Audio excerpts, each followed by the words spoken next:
दोस्तों नमस्कार, स्वागत है आप सभी का आज के मुख्य समाचार और बड़ी खबरों में। अभी अभी बिहार के मुख्यमंत्री श्री नीतीश कुमार जी ने वर्तमान समय 2026 में बहुत बड़ी योजना का घोषणा कर दिए हैं और 5 बड़े नए नियम भी लागू किए हैं। महिलाओं के बैंक खाते में 2 लाख रुपये भेजने का वायदा पूरा करने जा रहे हैं। गरीबों को 3.5 लाख रुपये का पक्का मकान देने के लिए ठोस कदम को आगे बढ़ा दिए हैं। मजदूरों के खाते में 5,000 रुपये देने का दिन तारीख बन गया है। साथ ही साथ पेट्रोल, डीजल, सोना चांदी का ताजा अपडेट। तो दोस्तों, वीडियो को सब्सक्राइब नहीं कर रहे हैं तो वीडियो को सब्सक्राइब कीजिए और चैनल को एक लाइक कर दीजिए। साथ ही अपने दोस्त रिश्तेदारों को शेयर कर दीजिए ताकि एक भी योजना और नए नियम मिस नहीं हो। और आप यह वीडियो किस जिला, किस क्षेत्र से देख रहे हैं, कमेंट करके बताइए। तो चलिए देखते हैं अगली बड़ी खबर। नीतीश सरकार के मंत्री श्रवण कुमार ने कहा कि जीविका दीदियों को बड़े रोजगार के लिए बैंकों से 10 लाख रुपए तक का ऋण 7% ब्याज पर मिलेगा। योजना का लाभ पहले आओ पहले पाओ के आधार पर दिया जाएगा। बिहार सरकार महिलाओं को स्वरोजगार से जोड़ने के लिए मुफ्त सोलर आटा चक्की प्रदान कर रही है। इस योजना का लाभ जीविका दीदियों और महिला स्वयं सहायता समूहों को प्राथमिकता के आधार पर दिया जाता है। इसमें बिजली बिल की बचत होती है। आवेदन के लिए आधिकारिक विभागीय वेबसाइट पर जाकर पंजीकरण करना होता है। बिहार में अगले 3 दिनों तक अधिकतम व न्यूनतम तापमान में 2 से 3 डिग्री सेल्सियस की बढ़ोतरी होगी, जिससे ठंड में कुछ कमी आएगी। हालांकि सुबह शाम ठंड बनी रहेगी और 1-2 स्थानों पर कोहरा छा सकता है। शनिवार को गोपालगंज में सबसे अधिक और 2026 की नई राशन कार्ड योजना के तहत केंद्र और कई राज्य सरकारों ने लाभार्थियों के लिए बड़े बदलाव किए हैं।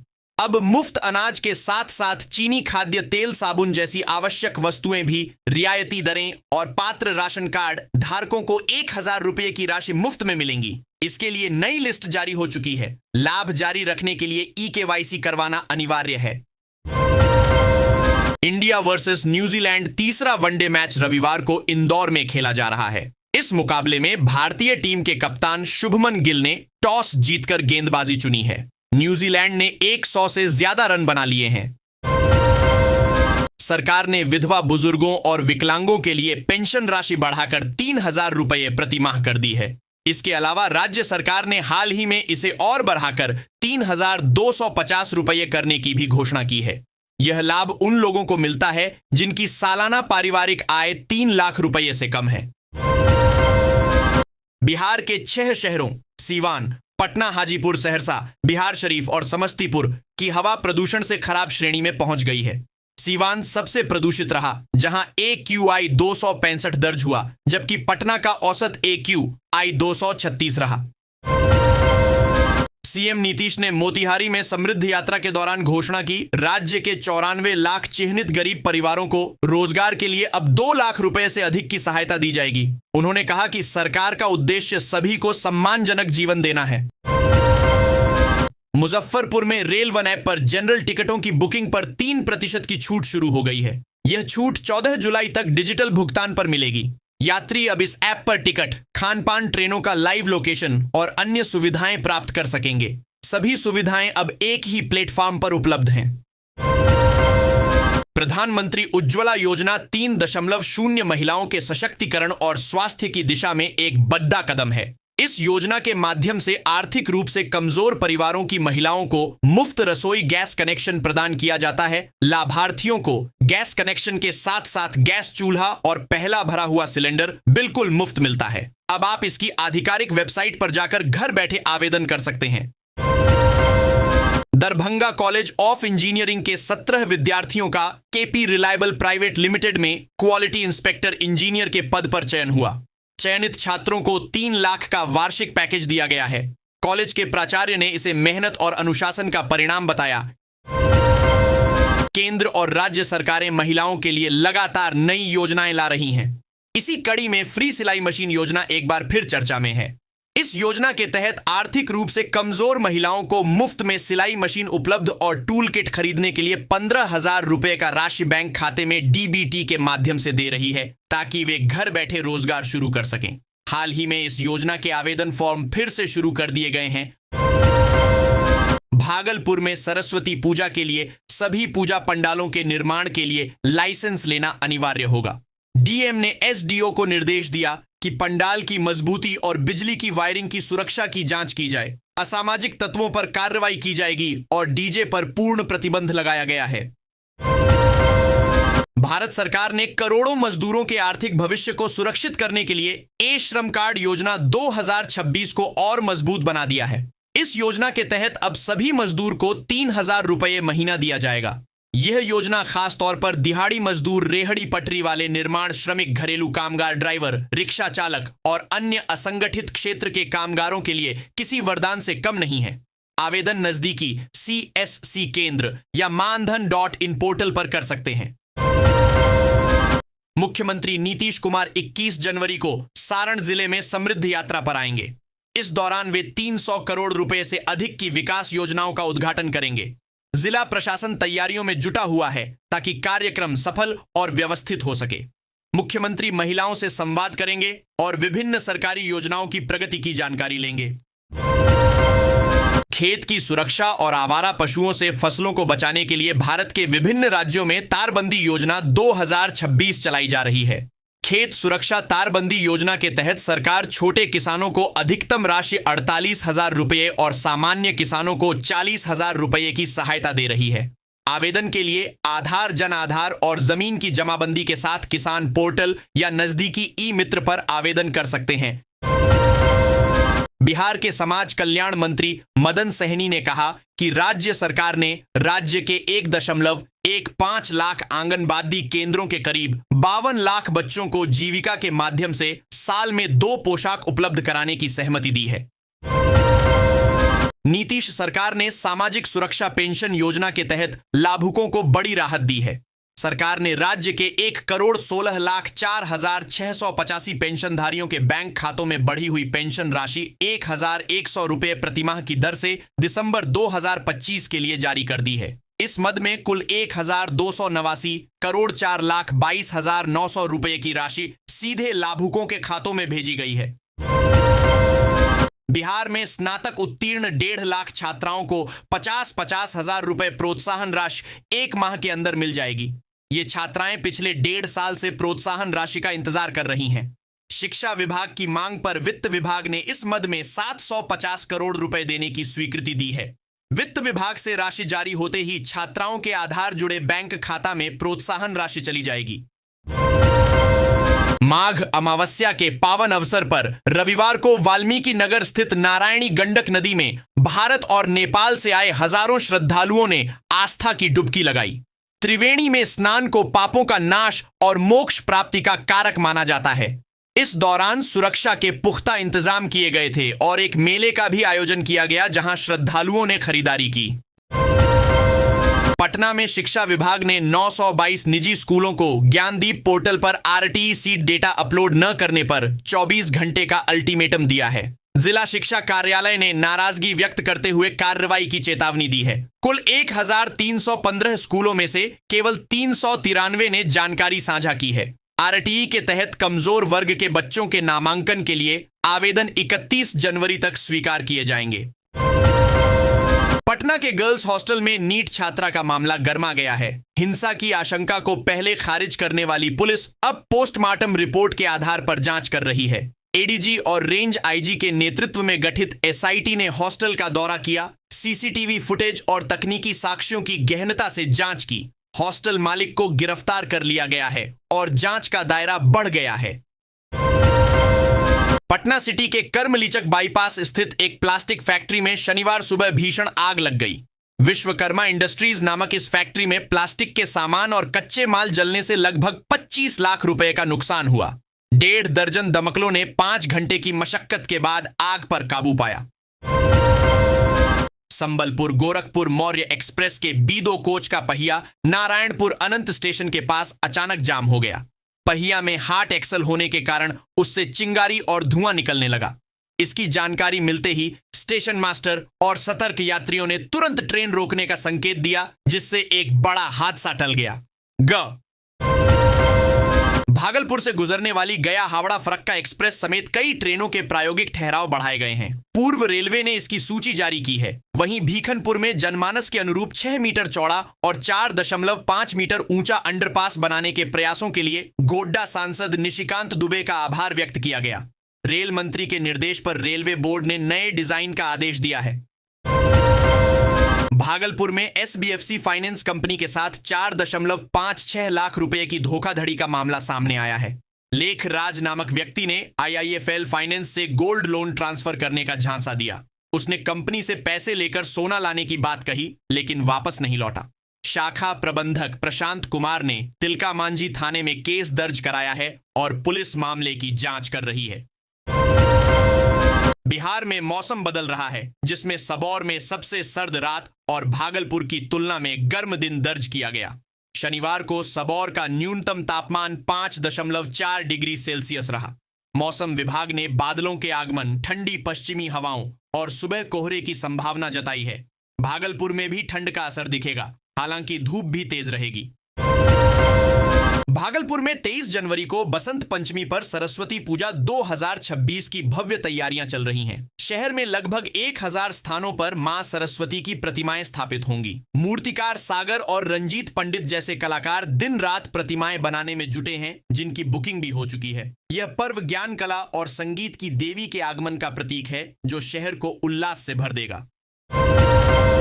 भागलपुर में जदयू के भीतर घातियों के खिलाफ मोर्चा खुल गया है।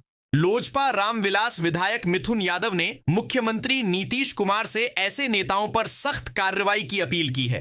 बिहार विधानसभा चुनाव के दौरान नाथनगर में कुछ जदयू कार्यकर्ताओं पर पार्टी के अधिकृत प्रत्याशियों के खिलाफ काम करने का आरोप है। विधायक का कहना है कि अनुशासनहीनता बर्दाश्त नहीं होनी चाहिए।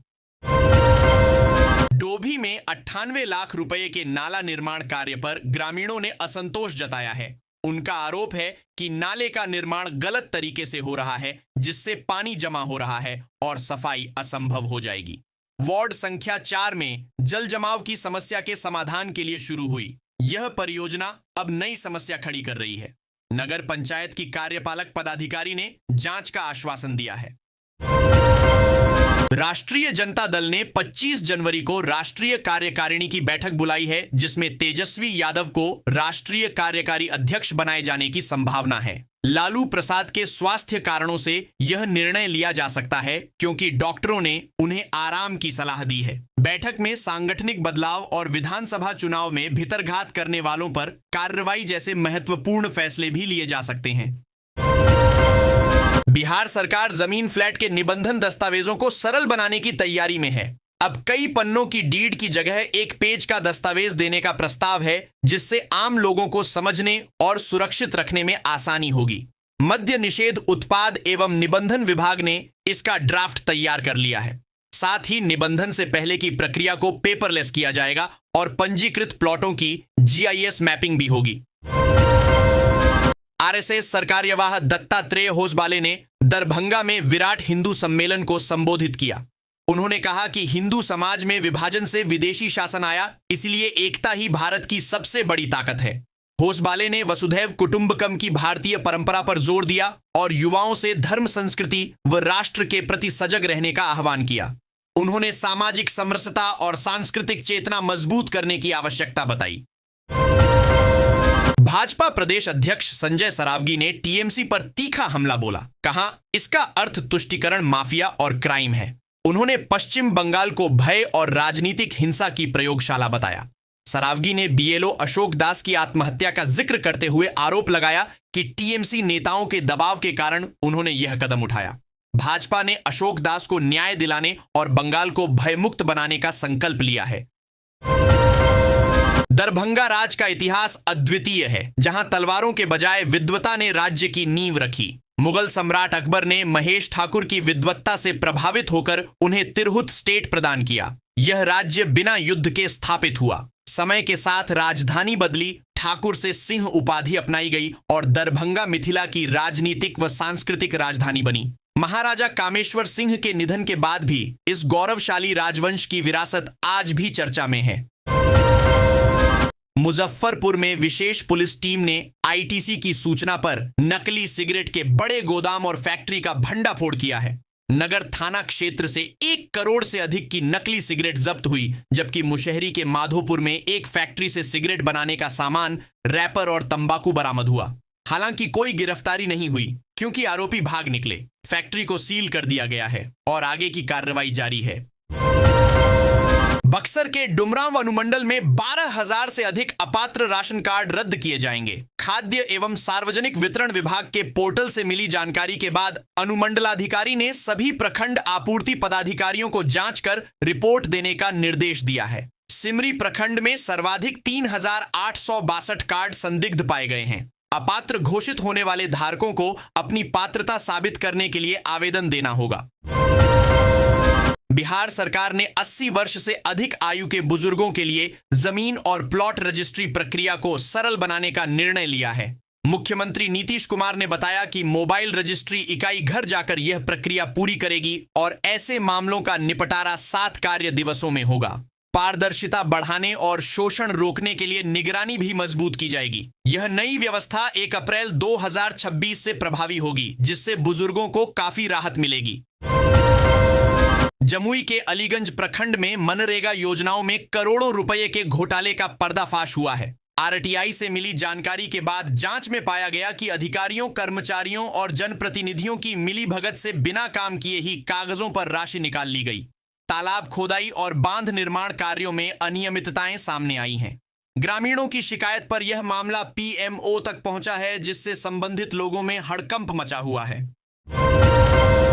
पटना से बक्सर आ रही एक सवारी गाड़ी में देर रात वरुणा स्टेशन के पास 2 अपराधियों ने महिला यात्रियों से लूटपाट की। मौनी अमावस्या पर गंगा स्नान के लिए जा रही इन महिलाओं को चाकू दिखाकर उनके पायल और नथुनी छीन लिए गए। बक्सर जीआरपी ने मामला दर्ज कर लिया है और अपराधियों की पहचान के लिए सीसीटीवी फुटेज खंगाल रही है। हालांकि अभी तक कोई गिरफ्तारी नहीं हुई है। अररिया जिले के पलासी परियोजना में 17 से 18 दिसंबर 2025 को 256 आंगनबाड़ी केंद्रों का निरीक्षण किया गया। जांच में 68 केंद्रों पर अनियमितताएं मिली। स्पष्टीकरण के बाद 59 आंगनबाड़ी केंद्रों के पोषाहार मद में कटौती की गई, जबकि 9 को चेतावनी दी गई। जिलाधिकारी विनोद दुहन ने गुणवत्ता और पारदर्शिता सुनिश्चित करने तथा भविष्य में नियमित निरीक्षण के निर्देश दिए हैं। औरंगाबाद में ओवरब्रिज बाईपास पर सर्विस रोड पर लगा ओवरहेड बैरियर वाहन चालकों ने फिर तोड़ दिया है। प्रशासन ने शुक्रवार को यातायात सुचारू करने के लिए बैरियर लगाया था, लेकिन शनिवार सुबह यह क्षतिग्रस्त मिला।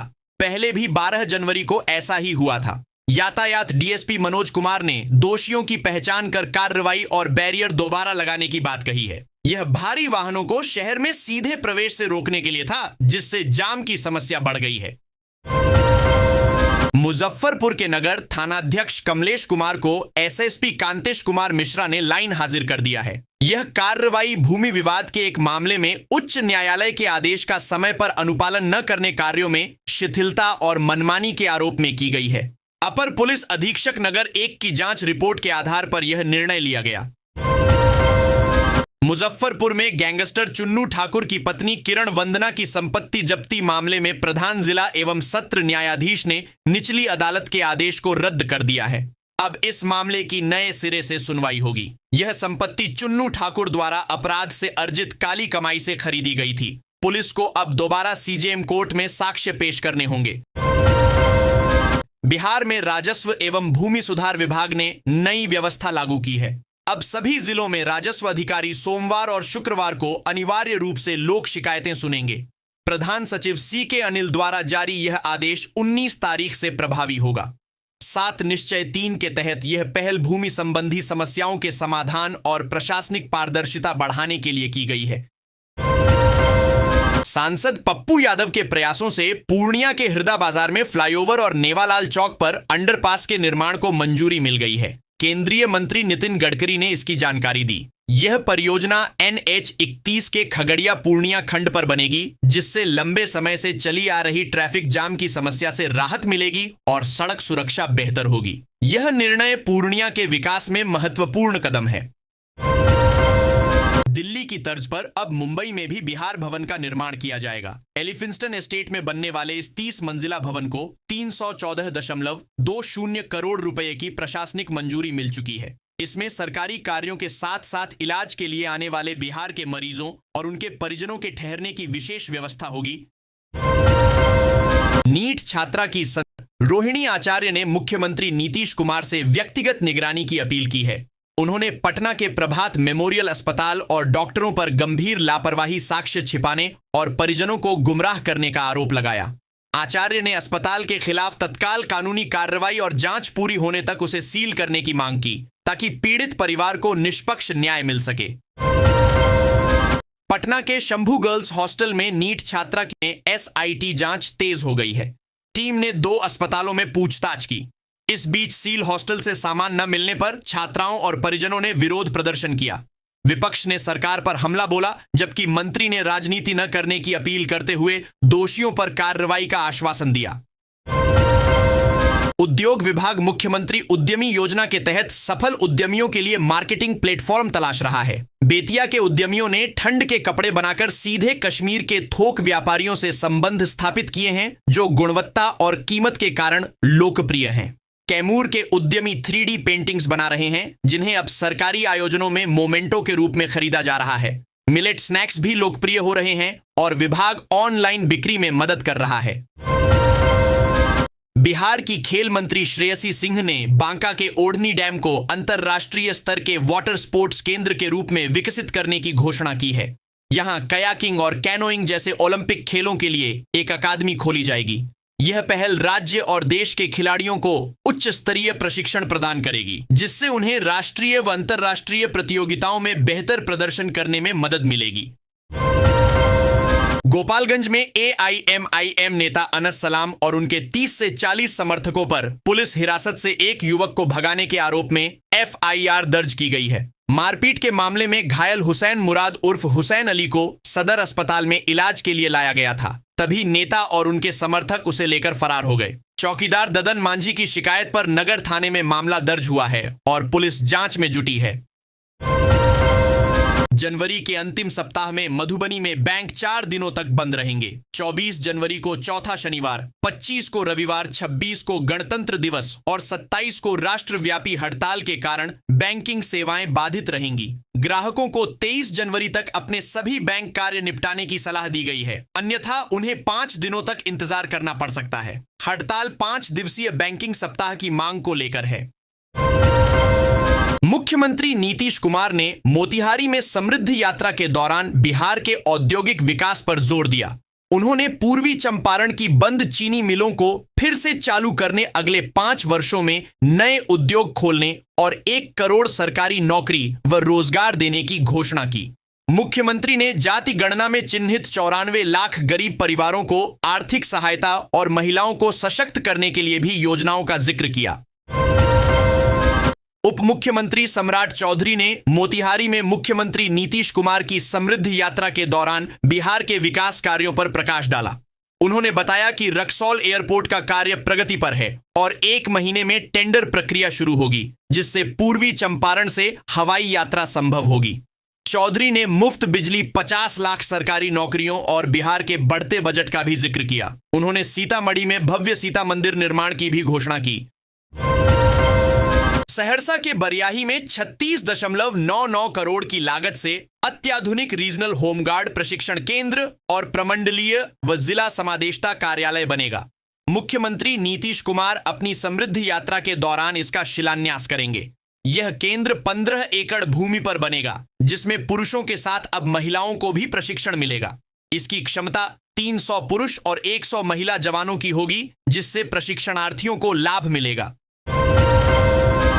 नीतीश सरकार ने विकास योजनाओं और जन कल्याणकारी कार्यक्रमों की प्रभावी निगरानी के लिए मंत्रियों को जिलों का प्रभार सौंपा है। मंत्रिमंडल सचिवालय ने इस संबंध में आदेश जारी किया है, जिसमें सम्राट चौधरी को पटना और विजय सिन्हा को मुजफ्फरपुर सहित अन्य मंत्रियों को विभिन्न जिलों की जिम्मेदारी दी गई है। यह नई व्यवस्था योजनाओं की प्रगति समीक्षा और प्रशासनिक समन्वय में तेजी लाएगी। राजस्व एवं भूमि सुधार विभाग ने एग्री स्टैक महाअभियान को गति देने के लिए सभी जिलों में वरिष्ठ अधिकारियों को तैनात किया है। मुख्य सचिव के निर्देश पर 17 से 21 जनवरी तक पंचायत स्तर पर विशेष कैंप आयोजित हो रहे हैं, जिनकी निगरानी ये अधिकारी करेंगे। विभिन्न जिलों में अलग अलग अधिकारियों को प्रभार सौंपा गया है ताकि फार्मर रजिस्ट्री का कार्य सुचारू रूप से संपन्न हो सके। उप मुख्यमंत्री विजय कुमार सिन्हा ने बिहार में भूमि माफियाओं को मार्च 2026 तक खत्म करने की चेतावनी दी है। पटना में एक कार्यशाला में उन्होंने कहा कि जमीन विवाद राज्य की सबसे बड़ी समस्या है, जिसे सरकार बर्दाश्त नहीं करेगी। अंचल गार्ड और कमिश्नरी स्तर पर भूमि सुधार संवाद के माध्यम से जमीन संबंधी मामलों पर सख्त निगरानी रखी जाएगी। बिहार में अब आंगनवाड़ी बच्चों के साथ साथ कक्षा 1 से 5 तक के स्कूली बच्चों को भी जीविका दीदियों द्वारा सिली हुई पोशाकें मिलेंगी। ग्रामीण विकास मंत्री श्रवण कुमार ने इसकी घोषणा की। यह पहल जीविका दीदियों को बड़े पैमाने पर रोजगार देगी, जिससे 5 लाख से अधिक महिलाओं को लाभ मिलेगा। यह मुख्यमंत्री नीतीश कुमार के 1 करोड़ रोजगार के संकल्प को भी बल प्रदान करेगी। किशनगंज पुलिस ने कोचाधामन में वाहन चेकिंग के दौरान एक ट्रक से 12 ऊंट बरामद किए हैं। ये ऊंट हरियाणा से पश्चिम बंगाल के इस्लामपुर ले जाए जा रहे थे, जिनकी बांग्लादेश तस्करी की आशंका है। पुलिस ने इस मामले में उत्तर प्रदेश के 3 तस्करों को गिरफ्तार किया है। सदर एसडीपीओ गौतम कुमार ने बताया कि यह अवैध अंतर्राष्ट्रीय ऊंट तस्करी का संगठित अपराध प्रतीत होता है, जिसकी गहन जांच जारी है। शनिवार को किशनगंज रेलवे स्टेशन पर प्रधानमंत्री मोदी द्वारा हरी झंडी दिखाई गई वंदे भारत स्लीपर और अमृत भारत ट्रेनों के कार्यक्रम का सीधा प्रसारण हुआ। अधिकारियों और जनप्रतिनिधियों ने Amrit Bharat new Jalpaiguri Nagercoil special train को हरी झंडी दिखाकर रवाना किया। यह ट्रेन उत्तर पूर्व बिहार, दक्षिण और पश्चिम भारत को बेहतर कनेक्टिविटी प्रदान करेगी। समस्तीपुर के मगरदही मोहल्ले में रविवार दोपहर जमीनी विवाद के चलते ताबड़तोड़ फायरिंग हुई, जिससे इलाके में दहशत फैल गई। घटना में कोई हताहत नहीं हुआ, लेकिन पुलिस ने मौके से 7 खाली खोखे बरामद किए। एफएसएल टीम ने भी जांच पड़ताल की। पीड़ित साजन कुमार ने एक नामचीन बदमाश पर आरोप लगाया है। पुलिस मामले की गंभीरता से जांच कर रही है और जल्द ही खुलासा करने का आश्वासन दिया है।